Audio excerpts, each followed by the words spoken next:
नमस्कार। यह है फलक की कहानियों का अद्भुत संसार किस्सा कहानियाँ जिनमें हम लिखते हैं खुद को। मैं हूँ भगवती और आज आपको सुना रही हूँ नंदन पत्रिका। याद करिए वो पुरानी सी नंदन पत्रिका, सितंबर 91 की लिखी हुई कहानी जिसका शीर्षक है रुको बादल। लेखक है आदित्य शर्मा जी। पुरानी बात है, तब उत्तराखंड में दूर दूर तक विशाल वन फैले थे। इन वनों में तपस्वियों के आश्रम थे। हजारों विद्यार्थी आश्रमों में रहकर अध्ययन करते थे। इनमें महर्षि अंगिर का आश्रम भी था। महर्षि अंगिर मंत्र दृष्टा ऋषि थे। देवता भी उनका सम्मान करते थे। एक बार उत्तराखंड में भयंकर वर्षा हुई। हफ्तों पानी बरसता रहा। बीच बीच में वर्षा रुक भी जाती थी, मगर बादलों का घटाटोप बना रहता था। कुछ देर वर्षा रुकती और फिर मूसलाधार पानी बरसने लगता। इससे जनजीवन अस्त व्यस्त हो गया था। आश्रमों में स्थिति और भी खराब थी। तपस्वियों की फूस की झोपड़ियां पानी भरने से धराशायी हो गई थी। चारों ओर जल प्लावन जैसा दृश्य था। मगर ऐसे में भी एक आश्चर्य की बात थी। इतना पानी बरसने पर भी महर्षि अंगिर की कुटिया से जल दूर ही रहा था। वो मिट्टी के ऊंचे चबूतरे पर कुशा का आसन बिछाए तप में लीन थे। उनका मन अपने इष्ट देव में रम रहा था, इसलिए उन्हें कुछ पता नहीं था कि घनघोर वर्षा ने तबाही मचा दी है। वर्षा रुके, इसके लिए जगह जगह पूजा और प्रार्थनाएं हो रही थी। सभी बादलों के स्वामी देवराज इंद्र से प्रार्थना कर रहे थे, प्रभु वर्षा को रोको, हम पर दया करो, हे भगवान। लगता था जनता की प्रार्थना के स्वर इंद्र के पास नहीं पहुंच रहे हैं। हवा के पंखों पर तैरते गरजते बादल जब भी आते, लोगों का दुख दुगना हो जाता था। कोई कुछ नहीं समझ पा रहा था। आखिर प्रजा ने अपने राजा के द्वार खटखटाए। प्रज्ञापालक राजा सुबोधन ने प्रजा का दुख देखा। राजा सुबोधन ने प्रजा का दुख देखा। वो स्वयं भी अतिवृष्टि से दुखी हो चुके थे। प्रजा को राजा ने शीघ्र ही कुछ उपाय करने का आश्वासन दे दिया, मगर फिर भी मन में सोचने लगे, शत्रु आक्रमण करे तो उसका मुंहतोड़ जवाब दिया जा सकता है, किंतु इन बादलों को कौन रोके और कैसे। राजा सुबोधन ने अपने बुद्धिमान मंत्री को बुलाया। कहा, घनघोर वर्षा से राज्य की जनता पीड़ित है, फसलें नष्ट हो गई हैं, प्रजा भूखी मर जाएगी। राजकोष के लिए प्रजा कर भी नहीं दे पाएगी।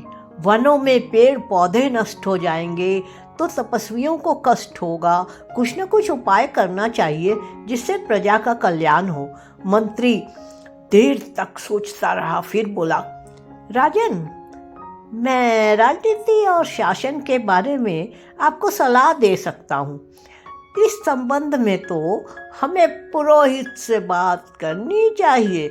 राजा तो शीघ्र कुछ उपाय करना चाहते थे। उन्होंने तुरंत पुरोहित को बुला भेजा। पुरोहित ने राजा को सलाह दी, हमें भगवान इंद्र को प्रसन्न करने के लिए यज्ञ करना चाहिए। एक विशाल यज्ञ जिसमें एक बड़ा हवन कुंड बनाया जाए। उस हवन कुंड में इतनी आहुतियाँ डाली जाएं कि उनका धुआं बादल बनकर उठे और इन बादलों को छू ले। मुझे विश्वास है इंद्रदेव अवश्य प्रसन्न होंगे। राजा और मंत्री ध्यान से पुरोहित की बातें सुन रहे थे। उन्हें लगा यही करना उचित है। बस राजा ने मंत्री को आज्ञा दी। तुरंत यज्ञ का विशाल मंडप तैयार हो गया। तुरंत यज्ञ का विशाल मंडप बनाया जाए। वेद पाठी ब्राह्मणों और यज्ञ कर्म में निपुण आचार्यों तथा ऋषि मुनियों को यज्ञ में भाग लेने के लिए बुलाया जाए। उन दिनों बांस और लकड़ी के स्तंभों से मंडप बनाए जाते थे। राजा की आज्ञा हुई तो कुछ ही दिनों में राजधानी के बाहर विशाल मंडप तैयार हो गया। यज्ञ की सारी सामग्री यज्ञ मंडप में पहुंचा दी गई। देव पूजन राजा ने स्वयं किया। इसके बाद हवन कुंड में चंदन की लकड़ियां रखी गई। राजा की यज्ञशाला से अग्नि लाई गई। सभी ने अग्निदेव की पूजा की। घी और कपूर से अग्नि प्रज्वलित करने के लिए वेद मंत्रों के उच्चारण के साथ आहुतियां दी, मगर आश्चर्य, अग्नि प्रज्वलित ही नहीं हुई। आहुति देने पर एक नीली लपट उठती और फिर धुआं बन जाता।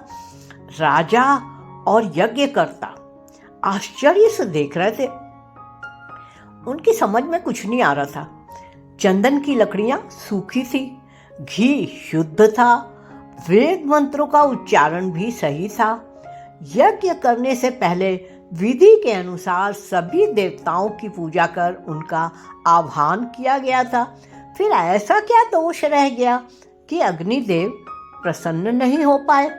राजा ने वहां उपस्थित ऋषियों और विद्वानों से विचार विमर्श किया।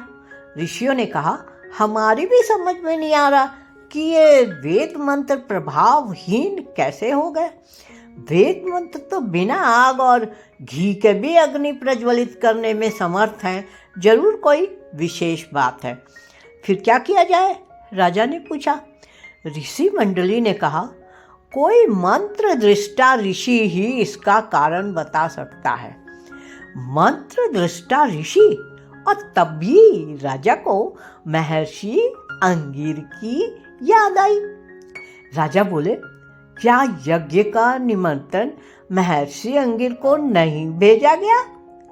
पुरोहित बोला, अवश्य भेजा गया था राजन। मैं स्वयं महर्षि की सेवा में निवेदन करने गया था, मगर वो तपस्या में लीन थे। उनके कई सुयोग्य वेद पाठी शिष्य यहाँ हैं। जैसे भी हो, हमें महर्षि को लाना होगा। यज्ञ अधूरा नहीं छोड़ा जाएगा। प्रजा के हित के लिए यज्ञ पूरा करना जरूरी है। मैं स्वयं महर्षि के पास जाऊंगा, राजा ने कहा। फिर मंत्री और पुरोहित के साथ वे महर्षि के आश्रम में गए। महर्षि अपनी समाधि से जाग चुके थे। चारों ओर जल की अधिकता देखकर वो भी चकित थे। राजा अपना रथ दूर छोड़कर पैदल ही आश्रम में आए थे। राजा को पैदल आता देख महर्षि कुछ सोचने लगे। तभी राजा ने उन्हें प्रणाम किया। मंत्री और पुरोहित कुछ दूर खड़े थे। दोनों ने वहां से महर्षि के सम्मान में अपना सिर झुका दिया। कहिए राजन, लगता है राज्य में खूब वर्षा हो रही है। कैसे कह दिया आपने? सब कुशल मंगल तो है? महर्षि ने पूछा। कैसे कष्ट किया आपने? भगवान, इस बार बरसात रुकने का नाम ही नहीं ले रही है। प्रजा त्राही त्राही कर उठी है। कहते हुए राजा ने अधूरे यज्ञ की बात महर्षि को बताई। आश्चर्य, घोर आश्चर्य! यज्ञ की अग्नि प्रज्वलित नहीं हो रही। वेद मंत्र प्रभावहीन हो गए। आप जैसे धार्मिक और प्रजा वत्सल नरेश के राज्य में ये कैसा अमंगल? चलिए, मैं चलता हूँ, ऋषि ने कहा और राजा के साथ चल दिए। महर्षि अंगिर यज्ञशाला में आसन पर विराजमान थे। पुनः यज्ञ कर्म आरंभ हुआ। अग्नि प्रज्वलित करने के लिए मंत्र पढ़कर आहुतियां डाली गई, मगर एक नन्ही सी नीली लपट चमकी और धुएं के रूप में बदल गई। महर्षि ने ध्यान लगाया। कुछ क्षण बीते, अंगिर बोले, राजन, यज्ञकर्ताओं के बीच कोई पापात्मा बैठा है। उसी के द्वारा डाली जाने वाली आहुति अग्नि को प्रज्वलित नहीं होने दे रही। सब चौंक पड़े, एक दूसरे की ओर शंका से देखने लगे। राजा भी परेशान, इन यज्ञकर्ताओं में किसे पापात्मा समझा जाए। महर्षि आसन छोड़कर यज्ञ कुंड के पास आए। उन्होंने वेद मंत्रों के स्वरूप का ध्यान किया, फिर अग्निदेव की स्तुति करने लगे। सभी चुप बैठे देख रहे थे। इसके बाद महर्षि ने एक हाथ में कुशाली और दूसरे से घी से भरा पात्र उन्होंने मंत्रों का उच्चारण करते हुए अग्नि में घी की आहुति डाल दी। एकाएक अग्नि भभक उठी। महर्षि ने कुशा को अग्नि में डाल दिया। कुशा के डालते ही एक तेज लपट ऊपर उठी। लपट यज्ञ मंडप के चक्कर लगाती हुई मंडप के बीच में आ गई। उस लपट का तेज इतना था कि सब परेशान हो उठे। चक्कर लगाती हुई लपट एक वेद पाठी के सिर के ऊपर ठहर गई। लपट कुछ नीचे आई, तभी एक भयंकर अट्टहास हुआ। उस वेद पाठी का रूप भयानक हो गया। फिर वह यज्ञ कुंड की ओर भागा, प्रज्वलित अग्नि को बुझाने के लिए झपटा, मगर महर्षि के मंत्र सजग थे। मंत्रों के प्रभाव से वो जड़ हो गया। तभी महर्षि अंगिर ने हाथ में जल लेकर मंत्र पढ़ा और उसकी ओर फेंका। ये क्या? जल की बूंदें पड़ते ही उसका शरीर धुंधला गया। वो धुएं में बदलकर आकाश में उमड़ते बादलों में समा गया। तुरंत बादल छटने लगे। यज्ञ की अग्नि प्रज्वलित है, यज्ञ आरंभ करो, महर्षि ने कहा।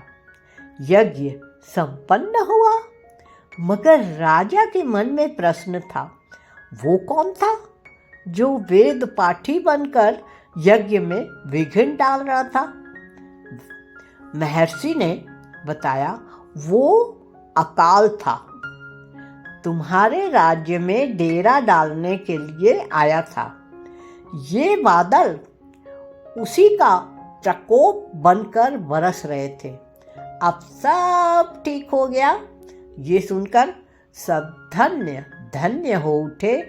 महर्षि मंद मंद मुस्कुरा रहे थे।